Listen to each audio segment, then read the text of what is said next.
পয়সা কম হবে কিভাবে? আমি তো সেই ইয়াসার লোকজন ওই যে দুই ম্যানেজার নিয়ে সারা দুনিয়া ঘুরে বেড়াইছি।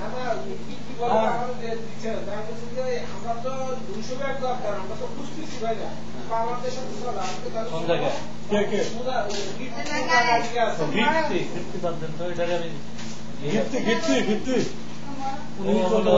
ওই সেম জিনিস দেখাবে। আমরা যেদিন ব্যাগ দেখতে গেছি আমি বলছি আমাদের ব্যাগটা হবে ইউজড ব্যাগ, না না ও বলছে ইউজ নিউ তাহলে অ্যাড্রেসটা নিলে আমরা দাম বেশি হবে, যোগাযোগ দাম করতে বেশি দিলে হবে। দাম দিয়ে কি করে আপনার মান দেখুন না, আপনি ইউজ ব্যাগ খাবেন কি করেন না সব কাজ করবেন না ওরা চাচ্ছে ওরা চাচ্ছে ইউজ ফাইনাল করো না, ফাইনাল করো ফাইন্যান্স মিনিস্টার জ্বালা জ্বালা বক্তব্য পুরা ইয়ে